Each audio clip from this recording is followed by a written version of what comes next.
اعوذ باللہ من الشیطان الرجیم، بسم اللہ الرحمن الرحیم۔ السلام علیکم ورحمۃ اللہ وبرکاتہ۔ امید ہے کہ آپ سب خیریت سے ہوں گے۔ نالج ٹاکس میں خوش آمدید۔ میں اپنی ویڈیو کا آغاز کرتی ہوں خدا تعالیٰ کے بابرکت نام سے، جو نہایت مہربان اور بار بار رحم کرنے والا ہے۔ ویورز خوش رہیں، آباد رہیں۔ اللہ تعالیٰ ہمیشہ ہم سب کا نگہباں ہو، آمین ثم آمین۔ میرا آج کا ویڈیو آپ سب کے لیے بہت ہی مستفیض ہوگا۔ درمیان میں سکپ نہ کیجیے، بلکہ ویڈیو شروع سے آخر تک دیکھیں۔ آج میں اپنی اس ویڈیو میں اس نعمت اور ہستی کی بات کروں گی جس کے بارے میں کہا جاتا ہے کہ آسمان کا بہترین تحفہ ماں ہے، کیونکہ ہر مشکل آسان ہوتی ہے جب تک زندہ ماں ہوتی ہے۔ معزز ناظرین، اگر آپ میرے چینل پر نئے ہیں تو میرے چینل کو سبسکرائب کیجیے اور ساتھ ہی بیل آئیکن کے بٹن کو پریس کرنا نہ بھولیں، تاکہ میری آنے والی ہر ویڈیو کا نوٹیفیکیشن آپ کو بر وقت مل سکے۔ اور کمنٹ باکس میں اپنی قیمتی رائے کا اظہار ضرور کیجیے۔ شکریہ۔ معزز ناظرین، اس کے لیے باقاعدہ سے حدیث مبارکہ ہے، تو آئیے سنیے کہ ہمارے نبی پاک صلی اللہ علیہ وآلہ وسلم نے فرمایا کہ اگر تم 70 سال تک خانہ کعبہ کا طواف کر کے اس کی نیکیاں اپنے ماں باپ کو ہدیہ کرتے رہو، تب بھی تم اس آنسو کے ایک قطرے کا بوجھ ہلکا نہیں کر سکتے۔ باپ جنت کا دروازہ ہے تو ماں کے قدموں تلے جنت ہے، اور ماں کی اطاعت کرنے والا ہی جنت میں جائے گا۔ معزز ناظرین، آپ ذرا غور سے دیکھیں اپنے والدین کے چہروں کی طرف، آپ کو پتہ چلے گا کہ آپ کا مستقبل بناتے بناتے وہ خود ٹوٹ چکے ہیں۔ اور حضرت علی رضی اللہ تعالیٰ عنہ نے فرمایا کہ اپنی زبان کی تیزی اس ماں پر مت چلاؤ جس نے تمہیں بولنا سکھایا۔ اس کائنات میں ماں وہ واحد اور عظیم ہستی ہے جس کی دعا بچوں کے حق میں بہت جلد قبول ہوتی ہے۔ کہتے ہیں کہ دنیا میں سب سے زیادہ دولت اس کے پاس ہوتی ہے زندہ جس کی ماں ہوتی ہے، اس لیے کہ ماں اٹھتے بیٹھتے چلتے پھرتے اپنی اولاد کے لیے رحمتوں اور برکتوں کی دعائیں کرتی رہتی ہے۔ معزز ناظرین، ہمارے نبی پاک صلی اللہ علیہ وآلہ وسلم نے فرمایا کہ ماں کا حق ادا کرتے رہو۔ قسم ہے اللہ تعالیٰ کی، اگر تم اپنا گوشت کاٹ کر اسے دے دو جب بھی اس کا چوتھائی حصہ ادا نہ ہوگا، ان کا ہمیشہ احساس کرو، ان کے ساتھ مطلب کے رشتے نہ رکھنا، کیونکہ مطلبی رشتے کوئلے کی مانند ہوتے ہیں، جب گرم ہوں تو ہاتھ جلاتے ہیں اور جب ٹھنڈے ہوں تو ہاتھ کالے کر دیتے ہیں۔ جو اپنے ماں باپ پر ظلم اور زیادتی کر کے اپنی عزت بنانا چاہتا ہے، اللہ تعالیٰ اسے انصاف کے ذریعے ذلیل کر دیتا ہے۔ معزز ناظرین، اسی سے ریلیٹڈ آج میں آپ کو ایک واقعہ سناؤں گی، تو آئیے سنیے۔ ایک دفعہ کا ذکر ہے کہ ایک عورت کسی گاؤں میں اپنے 4 سال کے بچے کے ساتھ رہ رہی تھی، کیونکہ کچھ سال پہلے ہی اس کے خاوند کا انتقال ہو گیا تھا، لہٰذا وہ اپنے اکلوتے بیٹے کی تعلیم و تربیت کے لیے خود ہی لوگوں کے گھروں میں کام کرتی تھی، ان کے برتن صاف کرتی، کپڑے دھوتی، اور ان کے بڑے بڑے گھروں کو وہ اکیلے تنہا صاف کرتی تھی تاکہ اپنے اکلوتے بیٹے کی بنیادی ضروریات کو پورا کر سکے۔ وقت گزرتا گیا اور کئی سال بیت گئے۔ اب اس کا بیٹا جوان ہو گیا تھا اور اس کی تعلیم بھی مکمل ہو گئی تھی۔ تعلیم مکمل کرنے کے بعد اس کے بیٹے نے کوشش کی کہ کسی جگہ پر اسے کوئی اچھی نوکری مل جائے۔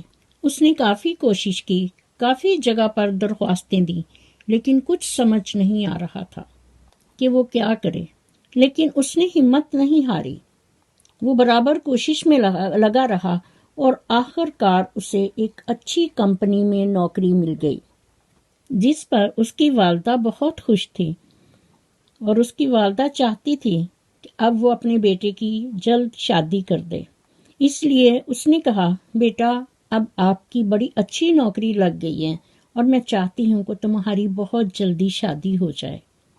بیٹا بھی بہت خوش تھا اور بیٹے نے کہا، ماں جیسے آپ کی رضامندی، آپ کی خوشی میری خوشی ہے، آپ جہاں چاہتی ہیں میں وہیں پر خوش ہوں، آپ میری شادی کے لیے بات چیت کیجیے۔ جس پر ماں نے پوچھا، بیٹا اگر آپ کی کوئی کسی جگہ پر آپ کسی کے ساتھ بات چیت کر رہے ہیں یا کوئی لڑکی آپ کی نظر میں ہے تو آپ بھی مجھے بتا دیجیے۔ جس پر بیٹے نے کہا، ماں میری ایک کلاس فیلو ہے، اگر آپ کہیں تو میں اس سے بات کروں، کیونکہ میں بھی چاہتا ہوں کہ میرا رشتہ اس کے ساتھ ہو جائے اور وہ بھی مجھے بہت پسند کرتی ہے۔ جس پر ماں نے کہا، بیٹا میں بہت خوش ہوں اور آپ کی خوشی کے ساتھ ہی میری خوشی ہے، اور میں چاہتی ہوں کہ جتنی جلدی ہو سکے ہم ان کے والدین کے گھر جائیں، ان سے رشتے کی بات کریں تاکہ جتنی جلدی ہو آپ لوگوں کی شادی ہو سکے۔ آخر اس کی شادی ہو گئی اور اب ان کا ایک پیارا سا بیٹا بھی تھا۔ ماں ان سب کا بہت خیال رکھتی تھی اور بہت خوش تھی، لیکن اس کی بہو اسے زیادہ رسپیکٹ نہیں دیتی تھی۔ وہ چاہتی تھی کہ کسی طریقے سے ہم باہر الگ ہو جائیں، لیکن اس کا بیٹا اس پر رضامند نہیں تھا۔ جب بھی وہ اپنی نوکری سے آتا تو اس کی بیوی اس سے ہمیشہ کہتی کہ تمہاری ماں نے اس طرح کیا، تمہاری ماں نے اس طرح کیا، لیکن اس پر خاموش رہتا تھا۔ لیکن ایک دن ایسا آیا کہ بیٹے کے رویے میں بھی کچھ فرق آنے لگا۔ وہ اپنی بیوی کی باتوں میں آ گیا اور اپنی ماں کے احترام کو بالکل بھولنا شروع کر دیا۔ اور ایک دن ایسا آیا کہ ماں کا احترام کرنا تو دور کی بات، وہ ماں کے ساتھ ڈھنگ سے بات کرنا بھی بھول چکا تھا۔ بیوی کو خوش کرنے کی خاطر وہ روز بروز ماں سے تلخی سے بات کرنے لگا۔ اس بوڑھی عورت کی زندگی میں فرق صرف اتنا تھا کہ پہلے وہ غیروں کے برتن دھوتی تھی اور اب اپنے بہو بیٹے کے جھوٹے برتن دھو رہی تھی۔ پہلے وہ لوگوں کے گھروں میں صفائی کا کام کرتی تھی اور اب یہ بہو کے ہوتے ہوئے اپنے گھر کی صفائی کرنے پر مجبور تھی۔ پر جو بھی تھا وہ کبھی اپنے بیٹے سے اس چیز کا شکوہ نہیں کرتی تھی، پر تھی تو ایک مجبور ماں۔ اپنے اکلوتے بیٹے کی خوشی کی خاطر وہ ہر دکھ جھیلنے کو تیار تھی۔ بیٹے کے پاس دولت کی کمی نہ تھی، اللہ تعالیٰ کی دی ہوئی ہر چیز اس کے پاس تھی، لیکن ماں کو اس نے ایک الگ کمرے میں چھوڑ رکھا تھا، جہاں موسم کی شدت کو روکنے کے لیے ماں کے پاس کوئی خاص بندوبست نہ تھا۔ اس کا بیٹا جب کئی دن گزرنے کے بعد اس کے کمرے میں جاتا تو گزرے ہوئے وقت کی باتیں یاد دلاتا۔ ایک دن سردیوں کی شام میں اس کی ماں سوچ رہی تھی کہ آج اس کا بیٹا جب کام سے واپس آئے گا تو وہ اس سے کہے گی کہ اس کی کمزور ہڈیوں میں اب سردی برداشت کرنے کی ہمت نہیں رہی، اور بیٹا مجھے اس پرانے کمبل میں اب سردی لگتی ہے، مجھے ایک نیا کمبل یا رضائی لے دو۔ ماں کو پورا یقین تھا کہ اس کا بیٹا اس کی یہ خواہش پوری کرے گا، کیونکہ وہ اس سے بہت زیادہ پیار کرتا ہے۔ معزز ناظرین، جب شام کو اس کا بیٹا گھر آیا تو ماں نے بیٹے سے نئے کمبل لانے کی خواہش کی، جس پر اس کا بیٹا غصہ سے آگ بگولا ہو گیا۔ کہنے لگا، ماں تمہیں ذرا بھی ہمارا خیال نہیں، میں ابھی ابھی کام سے آیا ہوں اور آپ اپنا مطالبہ لے کر آ گئی ہیں۔ ماں جی، آپ کو پتہ ہے باہر کتنی مہنگائی ہے۔ اب تمہارے پوتے کو اسکول بھی داخل کروانا ہے، اس کا یونیفارم لینا ہے، اس کی کتابیں لینی ہیں، گاڑی کی قسط دینی ہے۔ میں نے اپنے لیے بھی کچھ ایک کوٹی خریدنی ہے اور تمہاری بہو کے لیے شال خریدنی ہے۔ بجائے اس کے کہ آپ ہماری فکر کریں، آپ اپنا مطالبہ لے کے آ گئی ہیں۔ جس پر ماں تو خاموش رہی اور بیٹے نے پھر کہا، ماں جی آپ تو سارا دن گھر پر رہتی ہیں، آپ کو نئے کمبل کی کیا اتنی اشد ضرورت آن پڑی ہے؟ ہم لوگوں نے تو باہر جانا ہوتا ہے، باہر گھومنا پھرنا ہوتا ہے۔ ماں جی آپ اسی طرح اسی کمبل میں یہ سردیاں گزار لو، اگلے سال سردیوں سے پہلے پہلے میں تمہارے کمبل کا کچھ نہ کچھ بندوبست کر دوں گا۔ بوڑھی ماں خون کے آنسو پی کر چپ چاپ اپنے کمرے میں واپس چلی گئی اور اپنا پرانا پھٹا ہوا کمبل لے کر سو گئی۔ صبح کو جب بیٹے کی آنکھ کھلی تو پتہ چلا کہ پچھلی رات ماں اللہ تعالیٰ کو پیاری ہو گئی ہے۔ بیٹے کو بہت افسوس ہوا، پر کیا کر سکتا تھا؟ لیکن اب کیا ہو سکتا تھا سوائے افسوس کے؟ اسی لیے کہا جاتا ہے، آپ کیا پچھتاتے ہو جب چڑیاں چگ گئیں کھیت۔ معزز ناظرین، میں نالج ٹاکس کی طرف سے ایسے حضرات کو مخاطب ہو کر کہتی ہوں، اب تو صرف پچھتاوا ہی ہے۔ یہ وہ تلخ حقیقت تمہارے ساتھ جڑ گئی ہے جو تمہیں ہمیشہ تلخ رکھے گی۔ اسی لیے کہتے ہیں یاد ماضی عذاب ہے یا رب، اور میں کہتی ہوں آئیے سنیے، وقت سے وقت کی کیا شکایت کریں، وقت ہی نہ رہا، وقت کی بات ہے۔ اسی لیے میں علی ویر منافق کو مخاطب کر کے کہتی ہوں کہ ابھی بھی وقت ہے، سنبھل جاؤ، نہیں تو ساری زندگی پچھتاتے رہو گے۔ علی ویر وہ تمہاری ماں ہے، ہماری نہیں، لیکن پھر بھی وہ ماں ہے۔ اس لیے ہم سب ناظرین اور ہم لوگ آپ کو متنبہ کر رہے ہیں کہ سچائی اور حقیقت کو اپنا لو، اور یہی ہے صدقہ جاریہ، ورنہ تم ہمارے کیلیبر کے انسان نہیں ہو۔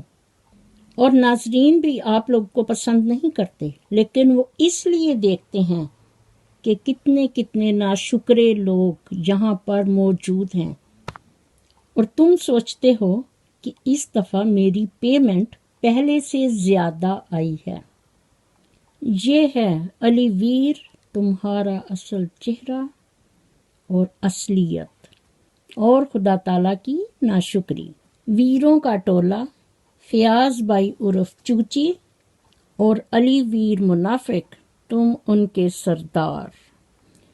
معزز ناظرین، ہم بات کر رہے تھے اس بڑھیا کے بیٹے کی۔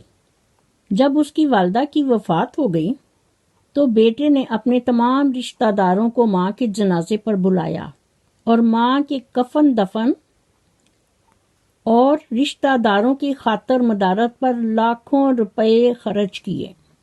جو بھی جنازے میں شریک ہوا وہ سب یہی کہتے کہ کاش اللہ تعالیٰ ہر کسی کو ایسا بیٹا عطا کرے جو مرنے کے بعد بھی ماں سے اتنی محبت اور پیار کرتا ہے کہ لاکھوں روپے خرچ کر رہا ہے۔ معزز ناظرین، تو یہ ہے لمحہ فکریہ کہ پچھلی رات چند 100 روپوں کے کمبل نہ ہونے کی وجہ سے اس کی ماں سردی میں سسک سسک کر جان دے گئی۔ معزز ناظرین، میرے عزیز بھائیوں اور بہنوں، اپنے ماں باپ کی قدر ان کے جیتے جی کیجیے، اسی میں ہم سب کی بھلائی ہے۔ مرنے کے بعد قدر کی بھی تو کیا فائدہ؟ اللہ پاک ہم سب کو سمجھنے اور نیک اعمال کرنے کی توفیق عطا فرمائے، آمین یا رب العالمین۔ اسی دعا کے ساتھ میں اپنی ویڈیو کا اختتام کرتی ہوں۔ میرا خلوص اور نیک تمنائیں ہمیشہ آپ کے ساتھ ہوں۔ مزید اس طرح کی ویڈیو دیکھنے کے لیے میرے چینل نالج ٹاکس کو سبسکرائب کیجیے اور ساتھ ہی بیل آئیکن کو پریس کرنا نہ بھولیے۔ اور کومنٹ باکس میں اپنی قیمتی رائے سے مجھے آگاہ کیجیے تاکہ ہم آپ کی خواہش کے مطابق اپنی ویڈیو کو بہتر سے بہتر بنا سکیں۔ مجھے بھی اپنی دعاؤں میں یاد رکھیں۔ اللہ حافظ۔ پاکستان زندہ باد۔